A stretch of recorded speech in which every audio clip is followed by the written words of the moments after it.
নমস্কাৰ ছাত্ৰ ছাত্ৰীসকল ই কক্সালে তোমালোকক স্বাগতম জনাইছো মই তোমালোকৰ তৰালি মেম মই আজি তোমালোকক অষ্টম শ্ৰেণীৰ সমাজ বিজ্ঞান বিষয়ৰ ইতিহাস খণ্ডৰ অন্তৰ্গত পাঠ নম্বৰ 7 ভাৰতবৰ্ষত ইষ্ট ইণ্ডিয়া কোম্পানী শাসনকালত হোৱা সংস্কাৰ পাঠটিৰ 6 নম্বৰ অংশ অৰ্থাৎ ইয়াৰ অনুশীলনীৰ শেষ অংশটিৰ প্ৰশ্নখিনি আমি আজি আলোচনা কৰিম এই অংশটিত তোমালোকে ইয়াৰ আগৰ যিখিনি প্ৰশ্ন আমি আলোচনা কৰিছিলো ইয়াৰ পিছৰ অংশখিনি প্ৰশ্ন উত্তৰ আজি আমি আলোচনা কৰিম ঠিক আছে মই চেষ্টা কৰিম তোমালোকৰ যাতে সহায় হয় এই প্ৰশ্ন উত্তৰৰ দ্বাৰা তোমালোকে মনোযোগৰে এইবোৰ চাবা আৰু ইয়াক নোট কৰিবলৈ চেষ্টা কৰিবা ঠিক আছে দেই বলা আমি ইয়াৰ প্ৰশ্ন উত্তৰ শিতানলৈ আমি যাওঁ তোমালোকে ইয়াৰ আগৰ অংশত সমুটুকাৰ প্ৰশ্ন উত্তৰ কিটা কৰিছিলা গলৈকে আমি কৰিছিলো এই অংশটোত আজি আকৌ আমি সমুটুকাৰ ঘ নম্বৰ প্ৰশ্নটিৰ পৰা আমি আৰম্ভ কৰিম ঘ নম্বৰটিত আছে দয়ানন্দ সৰস্বতী আমি এতিয়া সমুটুকাৰ দয়ানন্দ সৰস্বতীৰ বিষয়ে আমি জানিবলৈ চেষ্টা কৰিম তোমালোকে ইয়াৰ আগৰ শ্ৰেণীত ভালকে পঢ়িছিলা কোন আছিল দয়ানন্দ সৰস্বতীয়ে তেওঁলোক সমাজত কি সংস্কাৰ কৰিছিল ইয়াৰ বিষয়ে তোমালোকে আগৰ শ্ৰেণীত পঢ়িছিলা নহয় জানো বাস আমি এতিয়া উত্তৰ শিতানত আমি দয়ানন্দ সৰস্বতীৰ বিষয়ে থুলমূলকে ইয়াৰ আভাস এটা লওঁ দেই ঠিক আছে উত্তৰ কি হ'ব চাবা দেই 1875 খ্ৰীষ্টাব্দত পঞ্জাবত স্থাপিত হোৱা আৰ্য সমাজৰ প্ৰতিষ্ঠাপক আছিল দয়ানন্দ সৰস্বতী এতিয়া প্ৰথম কথাটোৱে হ'ল কি যে ক'ত হৈছিল পঞ্জাবত ঠাইডোখৰ তোমালোকে মনত ৰাখিবা আৰু কিমান চনত 1875 খ্ৰীষ্টাব্দত কোনে প্ৰতিষ্ঠা কৰিছিল আমাৰ যি গৰাকী বিষয়ে আমি এতিয়া আলোচনা কৰিম দয়ানন্দ সৰস্বতীয়ে কি কৰিছিল পঞ্জাবত আৰ্য সমাজৰ প্ৰতিষ্ঠা কৰিছিল কি সমাজ আৰ্য সমাজ হয়নে দয়ানন্দ সৰস্বতীয়ে এক ঈশ্বৰত বিশ্বাসী আছিল এতিয়া তেওঁ সেই আমাৰ যিমান বিলাক সামাজিক সংস্কাৰমূলক অনুষ্ঠান প্ৰতিষ্ঠানবিলাক আছিলে বা প্ৰতিষ্ঠা হৈছিল সকলোৰে সঁচা কথা ক'বলৈ গ'লে মূল উদ্দেশ্য এটাই আছিল যে সমাজত আউপুৰণি কলীয়া এই নিয়ম নীতি কুপ্ৰথাবোৰ যাতে আঁতৰ হওক মানুহৰ জীৱনলৈ নৱজাগৰণ আহক মানুহৰ জীৱন কি হওক সহজ হওক সৰল হওক সকলোৱে মিলি জুলি জীৱন যাপন যাতে কৰিব পাৰে এই সমাজত কোনো উচ্চ নীচ নাই বা ধাৰ্মিক যিটো বাধা বিঘিনি আছে সেই সকলোবোৰ দূৰ হওক সকলো অনুষ্ঠানৰে কিন্তু উদ্দেশ্য কি আছিল একেই আছিল আৰু ইয়াৰ দ্বাৰা কি হলে হ'ব সমাজ সংস্কাৰ হ'ব ঠিক সেইদৰে দয়ানন্দ সৰস্বতী কি আছিল তেওঁ এজন ঈশ্বৰতে বিশ্বাসী আছিল তেওঁ কৈছিল যে ঈশ্বৰ এজনেই হয়নে আৰু মূৰ্তি পূজাৰ বিৰোধিতা কৰিছিল তেওঁ কিন্তু মূৰ্তি পূজাৰ বিৰোধিতা কৰিছিল তেওঁ ঈশ্বৰত বিশ্বাসী আছিল ঈশ্বৰক মানিছিল কিন্তু তেওঁ মূৰ্তি পূজাত বিশ্বাস কৰা নাছিল আৰ্য সমাজে জাতিভেদ প্ৰথা নামানিছিল এইটোৱে চোৱা মই অলপ আগতে কৈছিলো নে তোমালোকক আৰ্য সমাজৰ মেইন মোটিভ কিছুমান উদ্দেশ্য আছে তোমালোকে উদ্দেশ্যখিনি মনত ৰাখিবা আৰু মনত ৰাখিলে তোমালোকে লিখিব পাৰিবা প্ৰশ্ন উত্তৰ এক হ'ল কি তেওঁলোকে এক ঈশ্বৰত বিশ্বাসী আছিল আৰু এটা হ'ল কি তেওঁলোকে কি কৰিছিল মূৰ্তি পূজাৰ বিৰোধিতা কৰিছিল আৰু এটা হ'ল জাতিভেদ প্ৰথা নামানিছিল তেওঁলোকে কৈছিল যে সমাজত কোনো উচ্চ নাই কোনো নীচ নাই সকলো জাতি কি সমান আৰু সকলোৱে সমানে মিলি জুলি কি কৰিব লাগিব এই ভাৰতবৰ্ষত জীয়াই থাকিব লাগিব বাল্য বিবাহৰো বিৰোধিতা কৰিছিল বিধৱা বিবাহৰ সপক্ষে তেওঁলোকে মাত দিছিল এক হ'ল সেই 19 শতিকাৰ ডাঙৰ কুপ্ৰথাৰ ভিতৰত যিমানবোৰ আছিল তাৰে ভিতৰত এটা আছিল বাল্য বিবাহ অপ্ৰাপ্তবয়স্ক সৰুতে ছোৱালীবিলাকক কি কৰি দিছিলে বিবাহ কৰাই দিছিলে আৰু এটা সময়ত কি হয় তেওঁলোকে খুব সোনকালে বিধৱা হ'বলগীয়া হয় সেইকাৰণে আৰ্য সমাজে কি কৰিছিল এই বাল্য বিবাহ কি কৰিছিল তেওঁলোকে বিৰোধিতা কৰিছিল ইয়াৰ পাছত তেওঁলোকে আকৌ হেয়ে কলো নহয় বাল্য বিবাহ হোৱাৰ কাৰণে তেওঁলোকে সোনকালে বিধৱা হৈছিল সেইকাৰণে কি সমাজ সংস্কাৰ বিলাকে যিবিলাক সমাজ সংস্কাৰকে কিছুমান প্ৰতিষ্ঠা অনুষ্ঠানবিলাক প্ৰতিষ্ঠা কৰিলে সকলোৰে উদ্দেশ্য এটা আছিল কি যে সেইখিনি সময়ত যিবোৰ কম বয়সীয়া বা অপ্ৰাপ্তবয়স্ক ছোৱালী বিধৱা হ'ল সেই ছোৱালীবিলাকৰ যাতে পুনৰ বিবাহ হয় এই ক্ষেত্ৰত তেওঁলোকে কি কৰিছিল মাতিছিল আৰু সমাজত শুধৰণি আনিবলৈ তেওঁলোকে কি কৰিছিল চেষ্টা কৰিছিল আৰু যিসকল লোকে শিক্ষা গ্ৰহণ বা অন্যান্য কাৰ্যৰ বাবে সাগৰ যাত্ৰা কৰিছিল তেওঁলোকক হিন্দু ধৰ্মৰ পৰপন্থী নহয় বুলি কৈছিল এটা তোমালোকক সাগৰ যাত্ৰাৰ বিষয়ে মই আগতে আকৌ কৈছিলো এতিয়া বাৰু আকৌ থুলমূলকে অকমান কৈ দিও যে বিভিন্ন ধৰণৰ কুপ্ৰথাবিলাকৰ ভিতৰত এই এটা আছিলে সেইখিনি সময়ত সাগৰ যাত্ৰা আমাৰ হিন্দু ধৰ্মৰ মাজত কি আছিলে বিশেষকে যে সাগৰ পাৰ হৈ যোনে অইন ঠাইলৈ যায় লাগে সেইজন পঢ়িবলৈ নাযাওক কিয় বা সৈন্য হিচাপে নাযাওক বা যিকোনো কামতে নাযাওক কিয় যদি কোনোবা সাগৰ যাত্ৰা কৰিছিল তেওঁ কৈছিলে কি যে তেওঁ ধৰ্ম নষ্ট হ'ল আৰু তেওঁ কি কৰিছিলে সমাজৰ পৰা বহিষ্কাৰ কৰিছিলে এই কথাৰ বিৰোধিতা কৰিছিলে কোনে আৰ্য সমাজে হয়নে বা দয়ানন্দ সৰস্বতীয়ে সেইকাৰণে তেওঁ কি কৰিছিলে তেওঁ এই কথাষাৰ কৈছিল যে আৰ্য কি কয় সাগৰ যাত্ৰা পৰিপন্থী নহয় বুলি তেওঁ দাবী কৰিছিল স্বামী দয়ানন্দ সৰস্বতীয়ে ইছলাম ধৰ্মৰ দৰে হিন্দু ধৰ্মান্তৰিত ব্যৱস্থা কৰিছিলে এইটো কথাও মই তোমালোকক আগত কৰিছিলো যে দয়ানন্দ সৰস্বতীয়ে আৰু এটা ডাঙৰ কাম কৰিছিল এইটো কি জানানে সেই প্ৰথাটো কিন্তু মুছলিম ধৰ্ম বা ইছলাম ধৰ্মৰ ক্ষেত্ৰত আছিলে যে তেওঁলোকে কি কৰিছিলে অন্য ধৰ্মৰ মানুহক নিজৰ ধৰ্মত দীক্ষা দিয়াইছিল আমাৰ হিন্দু ধৰ্মৰ ক্ষেত্ৰতো আকৌ কোনে কৰিলে এইটো কাম আমাৰ দয়ানন্দ সৰস্বতী কৰিলে যে কোনোবা স্বইচ্ছাই যদি হিন্দু ধৰ্ম গ্ৰহণ কৰিব পাৰে তেওঁ তাৰ ব্যৱস্থাৱলী কৰি দিছিলে কোনে দয়ানন্দ সৰস্বতীয়ে আৰু এই সমস্ত প্ৰক্ৰিয়াটো বা ব্যৱস্থাৱলীক তেওঁ কি নাম দিছিলে শুদ্ধি প্ৰক্ৰিয়া মনত ৰাখিবা তোমালোকে এইটো তেওঁ শুদ্ধি প্ৰক্ৰিয়া বুলি কৈছিল আৰু এই প্ৰক্ৰিয়াৰ জৰিয়তে কি কোনোবাই স্বইচ্ছাই যদি হিন্দু ধৰ্ম গ্ৰহণ কৰিব বিচাৰে তো কৰিব পাৰে হয়নে মনত থাকিবনে দয়ানন্দ সৰস্বতীৰ বিষয়ে এইবাৰ পাবা তোমালোকে 19 নম্বৰত দেবেন্দ্ৰনাথ ঠাকুৰ তোমালোকে দেবেন্দ্ৰনাথ ঠাকুৰৰ বিষয়ে ইমান বেছিকে নাজানিলেও কিন্তু তেওঁৰ পুতেকক তোমালোকে কিন্তু বহুত ভালকে জানা কাৰণ তেওঁৱে আমাৰ কি ৰাষ্ট্ৰীয় গীতি ৰচনা কৰিছিল তেখেত কোন জানা নহয় কোন হ'ব কবিগুৰু ৰবীন্দ্ৰনাথ ঠাকুৰ এই দেবেন্দ্ৰনাথ ঠাকুৰ কবিগুৰু ৰবীন্দ্ৰনাথ ঠাকুৰৰ পিতৃ আছিল চাবা দেবেন্দ্ৰনাথ ঠাকুৰ ৰবীন্দ্ৰনাথ ঠাকুৰৰ পিতৃ আছিল ৰাজা ৰামমোহন ৰায়ে প্ৰতিষ্ঠা কৰা ব্ৰাহ্ম সমাজত তেওঁ এগৰাকী সহযোগী আছিল ঠিক আছে তেওঁ কিন্তু কি কৰিছিলে দেবেন্দ্ৰনাথ ঠাকুৰ কি সমাজৰ হিতকৰ কিছুমান কাম কৰিছিলে আৰু এই কামটো কৰিছিলে কাৰ জৰিয়তে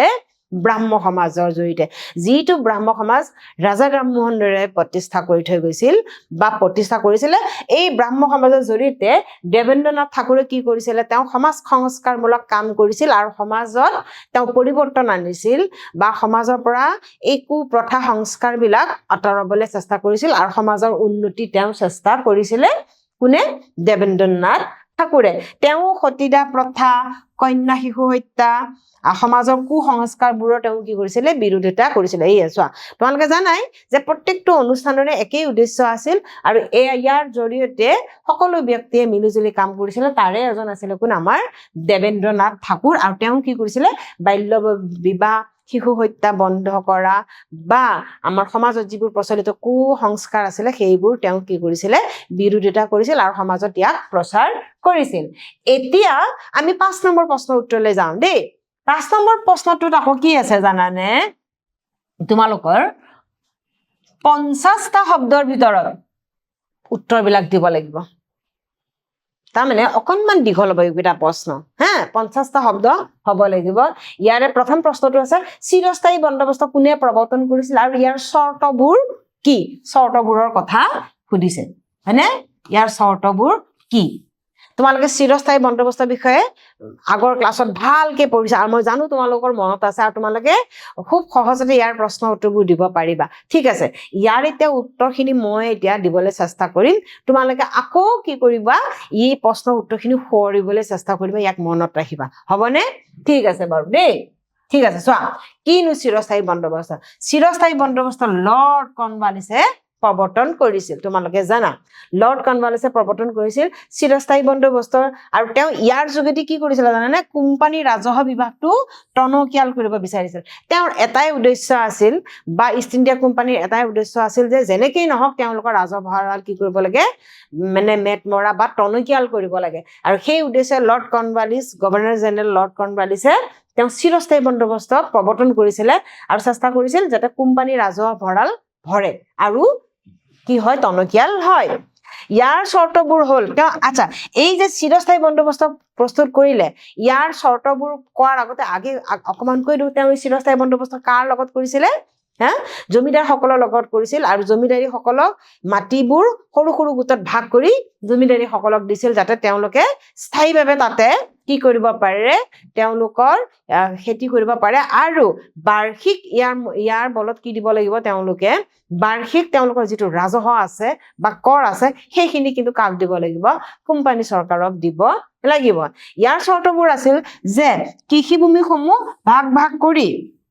একোজন জমিদাৰৰ তত্ত্বাৱধানত দিয়া হ'ব এই চোৱা জমিদাৰবিলাকক কৃষিভূমিসমূহ ভাগ ভাগ কৰিব আৰু এজনকে কি ভাগ কৰাৰ পাছত একোজনকৈ বা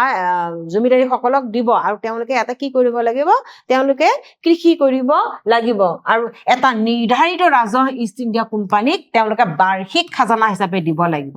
চোৱা বছৰত কিন্তু কি কৰিব লাগিব খেতি ভাল হওক বা নহওক কিন্তু বছৰত তেওঁলোকৰ বাৰ্ষিক যিটো খাজানা সেইটো কিন্তু কোম্পানী চৰকাৰক দিবই লাগিব এই ব্যৱস্থাটোৱে আছিলে কি চিৰস্থায়ী বন্দোবস্ত হয় নহয় সেই কাৰণে এই খাজানা যদি সাপোজ দিব নোৱাৰে ধৰি লোৱা আগৰ দিনৰ খেতি বাতি কাৰ ওপৰত নিৰ্ভৰ কৰে জলবায়ুৰ ওপৰতে ন হয় নহয় আৰু আও পুৰণিকলীয়া কি আছিলে ইয়াৰ ব্যৱস্থাবিলাক আছিল ব্যৱস্থাৱলীবিলাক আছিলে আও পুৰণি আছিল কৃষি ব্যৱস্থা যাৰ কাৰণে কি আছিলে তেওঁলোকে সদায় প্ৰকৃতিৰ ওপৰতে নিৰ্ভৰ কৰিব লাগিছিলে প্ৰকৃতি যদি ভাল তো খেতিও ভাল প্ৰকৃতিয়ে যদি উপকাৰ নকৰে তো খেতিও বেয়া হ'ব কিন্তু কোম্পানীয়ে জানো মানিছিলে কোম্পানীয়ে একেবাৰে মনা নাছিল জানানে তেওঁলোকৰ কথা হ'ল কি বাৰ্ষিক খাজানা দিবই লাগিব আৰু যদি তেওঁলোকে বাৰ্ষিক খাজানা যদি দিব নোৱাৰে তেতিয়া কি হ'ব জানানে তেওঁলোকৰ জমিদাৰী চৰকাৰৰ হাতলৈ যাব কথাটো বুজি পালানে যে যিবোৰ জমিদাৰৰ হাতত তেওঁলোকৰ কৃষিভূমি আছিল সম্পূৰ্ণখিনি কাৰ হাতলৈ যাব কোম্পানীৰ হাতলৈ যাব এই ব্যৱস্থাৱলী ক'ত কৰিছিলে চিৰস্থায়ী বন্দোবস্তত কৰা হৈছিল আৰু আইডিয়া এটা কৰা তোমালোকে অনুমান কৰা এই চিৰস্থায়ী বন্দোবস্তই কিয় বাৰু ইংৰাজৰ ভঁৰাল টনকিয়াল নকৰিব কাৰণ সকলো ক্ষেত্ৰতে সদায় কিন্তু কি নহয় খেতি ভাল নহয় তো উপায় নাপায় জমিদাৰী সকলে কি কৰিছিলে নিজৰ কৃষিভূমি হেৰুৱাব লগাত পৰিছিল আৰু উপায় নাপায় কি কৃষিভূমি হেৰাই তেওঁলোকে বাৰ্ষিক কৰ দিবৰ কাৰণে ইংৰাজৰ ওচৰত বাধ্য হৈছিল ঠিক আছে এইখিনিকে তোমালোকে মনত ৰাখিবা ইয়াৰ দ্বিতীয় প্ৰশ্নটো খ নম্বৰ প্ৰশ্নটো চাবা ইংৰাজ শাসন কালত হোৱা বিচাৰ বিভাগৰ বিষয়ে তোমালোকক এবাৰ ক'ব দিছে এইটো চোৱা যিদৰে ৰাজহ বিভাগ তেওঁলোকে ক্ষেত্ৰত ইংৰাজে সংস্কাৰ কৰিছিলে যাৰে ভিতৰত তোমালোকে চিৰস্থায়ী বন্দোবস্ত পালা বিচাৰ বিভাগতো কিন্তু ইংৰাজে কিছুমান সংস্কাৰ কৰিছিল আমি এইটো বিষয়েও কিন্তু আগৰ শ্ৰেণীত পঢ়িছিলো এতিয়া যে প্ৰশ্নৰ উত্তৰ আমি ইয়াৰ বিষয়ে আমি চাম দেই ইংৰাজ শাসন কালত ভাৰতৰ বিচাৰ বিভাগটোৰ কিছু সালসলনি হৈছিল চোৱা তেওঁলোকে বিচাৰ বিভাগৰ মানে কিছুমান পৰিৱৰ্তন আনিছিলে আৰু ইংৰাজ শাসনৰ আগতে ভাৰতীয় সাম্ৰাজ্যবোৰ বিভিন্ন স্থানত বিভিন্ন আইন কানুন আছিল এতিয়া কথাটো হ'ল কি যে কিনো বিচাৰ বিভাগত তেওঁলোকে পৰিৱৰ্তন আনিছিলে মনত ৰাখিবা ইষ্ট ইণ্ডিয়া কোম্পানীৰ আগত তেওঁলোকৰ আগতে তাৰমানে যেতিয়ালৈকে তেওঁলোকে বিচাৰ বিভাগত পৰিৱৰ্তন অনা নাছিলে তো তাৰ আগত কি আছিলে ভাৰতৰ ৰাজ্যবিলাকত বহুত ৰাজ্য আছিল ন সৰু সুৰা বিভিন্ন ধৰণৰ ৰাজ্য আছিল সকলো ৰাজ্যতে বিচাৰ বিভাগ বা আইন কানুন সকলোতে কি আছিল বিভিন্ন আছিল বেলেগ আছিল কোনো কাৰো লগত কি নাছিলে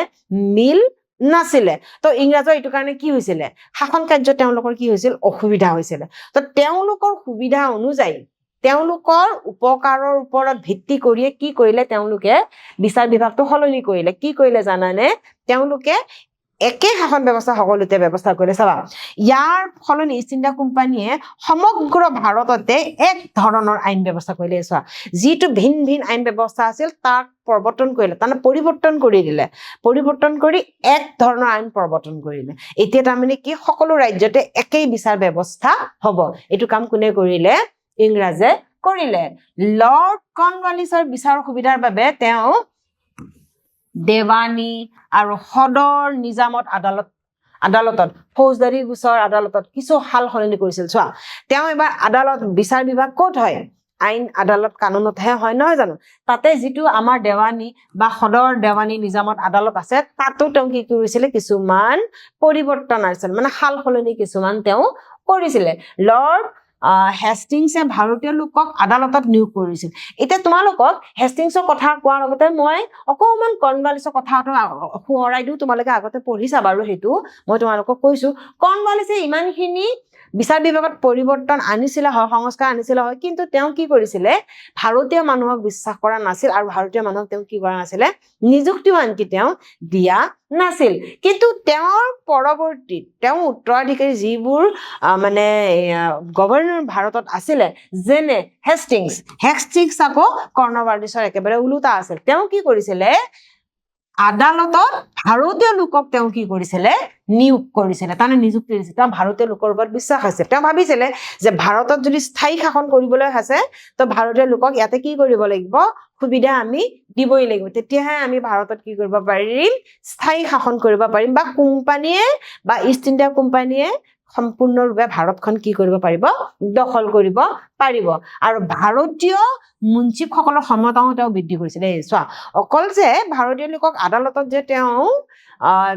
নিয়োগ কৰিছিল তেনে নহয়, মুঞ্চিফসকলৰো তেওঁ ক্ষমতা কি কৰিছিলে বৃদ্ধি কৰিছিল। এই ক্ষেত্ৰত দেশৰ সকলো লোকৰ প্ৰিয় পাত্ৰ হৈ পৰিছিলে। চোৱা লৰ্ড হেষ্টিংছৰ কাকত কি হ'ল তেওঁ ইমানবোৰ সুবিধা ভাৰতীয় মানুহক দিয়াৰ বাবে বা ভাৰতীয় মানুহৰ প্ৰতি বিশ্বাস ৰখাৰ বাবে সকলো ভাৰতীয় মানুহৰ তেওঁ প্ৰিয় পাত্ৰ হৈছে, তেওঁক মানে সকলোৱে ভাল পাইছিল। এইবাৰ আমি পাম গ নম্বৰ প্ৰশ্ন। এইবাৰ আমি পাম ঈশ্বৰচন্দ্ৰ বিদ্যাসাগৰে কৰা সংস্কাৰমূলক কামবোৰৰ বাবে। ইষ্ট ইণ্ডিয়া কোম্পানী যিবিলাক গভৰ্ণৰ জেনেৰেল আছিলে তেওঁলোকে বিভিন্ন ধৰণৰ সংস্কাৰ কৰিছিলে, তোমালোকে অৱগত ইতিমধ্যে হলা। কিন্তু তাৰ লগতে আমাৰ ভাৰতীয় শিক্ষিত ব্যক্তিবিলাকো কিছুমান অনুষ্ঠান প্ৰতিষ্ঠানৰ দ্বাৰাও কি কৰিছিলে কিছুমান সংস্কাৰ সমাজলৈ আনিছিলে, হয় নহয়? কিন্তু এতিয়া জানিবলগীয়া কথা হ'ল কি ব্যক্তিগতভাৱেও কিছুমান ব্যক্তিয়ে নিজববীয়াকো কিন্তু কিছুমান সমাজত সংস্কাৰমূলক কাম কৰিছিলে। তাৰে ভিতৰত আছিলে কোন আমাৰ ঈশ্বৰচন্দ্ৰ বিদ্যাসাগৰ। তেওঁৰ নাম সদায় সমাজত জিলিকি থাকিব। তেওঁ কি কৰিছিলে নাৰী শিক্ষাৰ ওপৰত তেওঁ বহুত মানে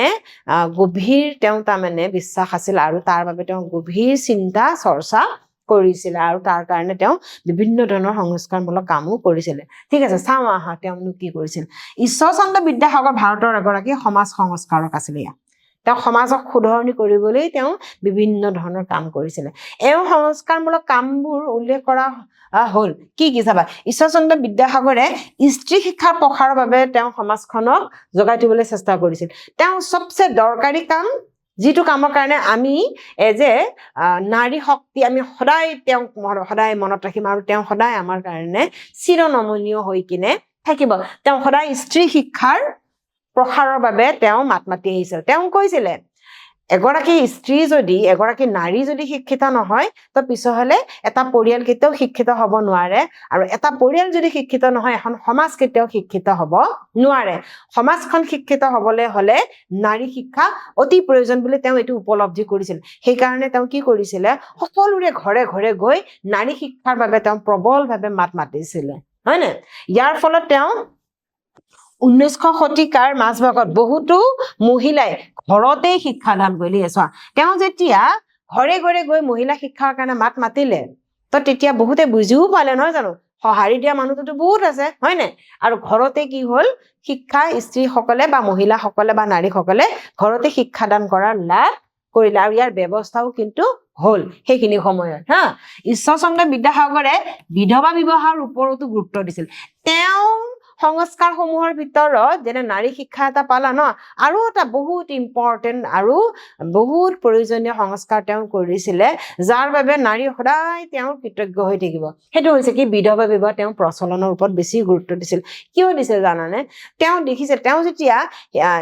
নাৰী শিক্ষাৰ কাৰণে সমাজে সমাজে গৈ বা ঘৰে ঘৰে গৈ তেওঁ নাৰী শিক্ষা প্ৰবল বা প্ৰসাৰ কৰিবলৈ যেতিয়া চেষ্টা কৰিছিল তেওঁ সমাজত দেখা পাইছিল যে বেছিভাগ অপ্ৰাপ্তবয়স্ক ছোৱালী কি হৈ আছে বিধৱা জীৱন যাপন কৰি আছে। ইয়াৰ মেইন কাৰণটো আছিলে কি জানানে? বাল্য বিবাহ। কাৰণ সেইখিনি সময়ত কি আছিলে বাল্য বিবাহ প্ৰচলন আছিলে। ছোৱালীবিলাকে বিয়া দিয়াৰ কাৰণে অপ্ৰাপ্তবয়স্ক বা ডাঙৰ হ'বলৈ নাপায় তেতিয়াই তেওঁলোকে কি হৈছিল বিধৱা জীৱন যাপন কৰিব লগা হৈছিল, কাৰণ তেওঁলোকৰ স্বামীৰ লগত বয়সৰ বহুত পাৰ্থক্য আছিলে বা যিকোনো কাৰণতে স্বামীৰ যেতিয়া মৃত্যু হয় সেই ছোৱালীবোৰ অপ্ৰাপ্ত বয়সতে কি হৈ গৈ বিধৱা জীৱন যাপন কৰিবলগীয়া হয় যেতিয়া ঈশ্বৰচন্দ্ৰ বিদ্যাসাগৰে সমাজ সংস্কাৰমূলক কামবোৰৰ কাৰণে যেতিয়া সমাজত ঘূৰি ফুৰিছিল তেওঁ এই বিধৱা এই সৰু সৰু ছোৱালীবিলাকৰ বিধৱা যেতিয়া দেখা পায় তেওঁ অন্তৰত বৰ দুখ পাইছিল আৰু তেওঁ তেতিয়া ভাবিছিলে যে সমাজৰ পৰা এই কুসংস্কাৰসমূহ আঁতৰাব লাগিব নহলে এই ছোৱালীবোৰৰ জীৱন কি হ'ব ধ্বংস হ'ব গোটেই জীৱন সিহঁতে কেনেকৈ কটাব তেওঁ ভাবিলে বিধৱা বিবাহ পাতিবই লাগিব সেইকাৰণে তেওঁ ইয়াৰ ওপৰতো নাৰী শিক্ষাৰ দৰে বিধৱা বিবাহ প্ৰচলনৰ ওপৰতে তেওঁ অধিক গুৰুত্ব দিছিল আৰু ইয়াৰ বাবে তেওঁ আৰম্ভণি তেওঁ নিজৰ ঘৰৰ পৰাই কৰিলে তেওঁ কি কৰিলে জানানে তেওঁ নিজৰ পুত্ৰকে এগৰাকী বিধৱাৰ লগত বিয়া দিলে তেওঁ আদৰ্শ হৈ বা আৰ্হি হৈ প্ৰথমতে দেখুৱালে তেওঁ নিজৰ পুত্ৰকে এগৰাকী বিধৱাৰ লগত বিয়া কৰা সমাজত ক'লে যে মই মোৰ ল'ৰাক বিধৱাৰ লগতে বিয়া পাতিছো গতিকে আপোনালোকেও আপোনালোকৰ ছোৱালীবোৰৰ জীৱন বা বোৱাৰীবোৰৰ জীৱন ধ্বংস নকৰিব সিহঁতৰো এটা নতুন জীৱন যাপন কৰা সুবিধা বা অধিকাৰ আছে সিহঁতক সেইখিনি সুবিধা দিয়ক আৰু সমাজৰ পৰা এই বিধৱা এই অপ্ৰাপ্তবয়স্ক বিধৱাৰ এই দুখ যন্ত্ৰণা দূৰ কৰক আৰু বিধৱা বিবাহ প্ৰচলন কৰক ইয়াৰ ওপৰত তেওঁ গুৰুত্ব দিছিল ভাবা তেওঁ কিদৰে সমাজত তেওঁ সামাজিক সংস্কাৰৰ বাবে ব্যক্তিগতভাৱে কিমান কাম কৰিছিল ভাবা আজি ঈশ্বৰচন্দ্ৰ বিদ্যাসাগৰৰ নিচিনা ব্যক্তিৰ আৰু সুযোগ সুবিধা বা সহায়ৰ কাৰণে আজি বা ভাৰতীয় নাৰী সদায় তেওঁ চিৰনমন্য হৈ যাব আৰু সদায় তেওঁ কৃতজ্ঞতা জ্ঞাপন কৰিব আৰু সেইকাৰণে স্ত্ৰী শিক্ষা এতিয়া বৰ্তমান যুগত এতিয়া প্ৰবল এতিয়া আমি সকলোৱে সেইকাৰণে আমি বিদ্যাসাগৰক সদায় মনত ৰাখিম যুগমীয়া হৈ তেওঁ ইতিহাসৰ পাতত থাকিব তেওঁ এই সংস্কাৰমূলক কামবোৰৰ কাৰণে ঠিক আছে পিছলে আজি আমি পাঠ নম্বৰ 7 6 নম্বৰ অংকত এই সম্পূৰ্ণ পাঠটিৰ প্ৰশ্ন উত্তৰখিনিও আলোচনা কৰিলো আজি আমাৰ পাঠ নম্বৰ 7 সমাপ্ত হল মই আশা কৰিম নিশ্চয় তোমালোকে ইয়াৰ পৰা তোমালোকৰ লাভ হ'ব আৰু ভৱিষ্যতেও তোমালোকৰ সহায় সহযোগ কৰিম বুলি বাট চালো আগৰ ক্লাছত আকৌ তোমালোকক লগ পাম ধন্যবাদ